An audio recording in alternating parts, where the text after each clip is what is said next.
You know, I can't remember the first tune I ever wrote because in the beginning I wrote a lot of fragments of tunes and parts of things that I really liked, and then would assemble them, on site based on how I felt that day. But I'd probably have to say it was probably in high school sometime where things came together more correctly. And I wrote a bunch of solo pieces that I actually wrote completely out, so they weren't for improvisation. They were pieces written out in sort of a classical thing, but I was using a lot of voicings that were more jazz, or things I didn't understand at the time were jazz, but the sounds were jazz. Composers that inspired me as a writer, the list is long. I mean, it goes, as a kid, you play a lot of classical stuff, so I was a big fan of Bartok and Prokofiev and things like that, and Stravinsky and Bach and Beethoven. Geez, Beethoven was incredible. So they're obviously influence what you do because the first things you listen to. And then as I got older, people like Jackie Byard and Charles Mingus and Don Poland and Joe Lovano, but also Chick Corea, of course, people like that, and Herbie Hancock. And music I was inspired by is pretty much a mixed bag. I tend to be really inspired by things that you start to listen to and you don't quite know what they are yet.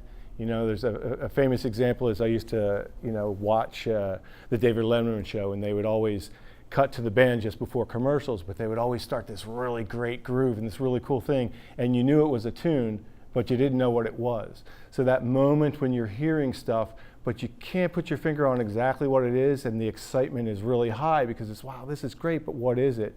And then you'd figure out what it was just before they went to the commercial. Those kind of moments are like really inspiring. Other kinds of moments that are inspiring are like when you hear somebody do something that you didn't think was usable in a certain context, or that you never thought to use a certain way. Like Jackie Byard, for instance, would comp a couple times just using like single note things where he would play repeated notes up top, and that's not something a lot of pianists were doing, comping for other soloists. And it's like, wow, I can do that too?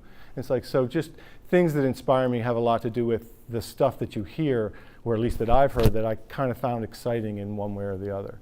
And those are just a couple examples, but they're endless. I mean, my wife, Kayla Brescher, does some incredible stuff that I find really inspiring when I hear it. It's like, wow, I never even thought to think about it that way. And all these guys that are going to play tonight, Richard Hill and Elliot Levin and Eric Johnson, they're always doing stuff. So everybody you listen to is going to have something really interesting if you're paying attention that you haven't thought of yourself, that can be very inspiring if you're open to it. Who did I pick for this evening to play? I picked Elliot Levin for saxophone and flute. Elliot's a wonderful guy. He's played with lots of incredible people. He's equally versatile, playing sort of outside avant-garde stuff as well as inside blues and rock and just pretty much anything between. So he's just a beautiful guy. So it's wonderful to have him around. Eric Johnson on drums this evening. I went to school with Eric at Temple. All that whole crowd. He's got such a solid feel. Really creative player who's gives everything when he plays. Richard Hill will be playing bass this evening.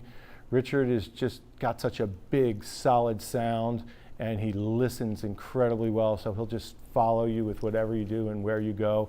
He's equally comfortable playing normal straight ahead stuff or outside stuff or blues stuff, and he's just another really good soul that's great to be around them. They're very inspiring people.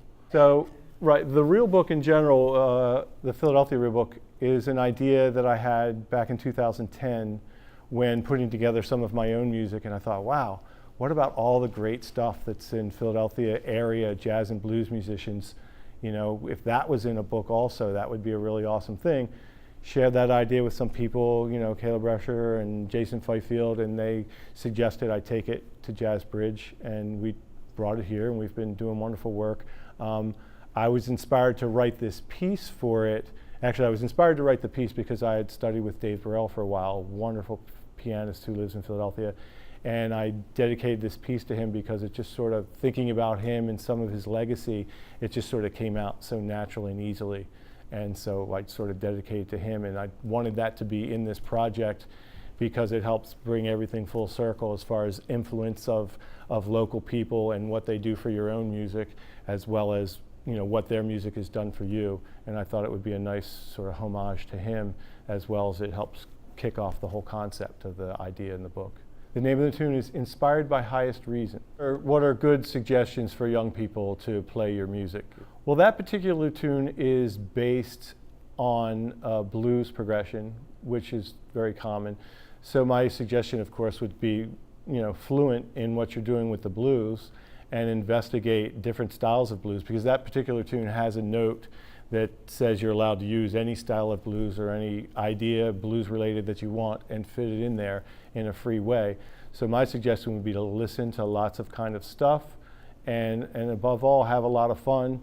And lastly, remember that you're not always going to play the same way today that you're going to play next year, the year after, the year after. So dive in and have a great time with it, pay attention to what you do, and the next time you come back to it, it's going to be completely different as well. As I can say that about songs I've been playing since college. They're not the same songs as they were when I played them 30 years ago. So I would just say stick to it and have a great time, because it'll all come around for you.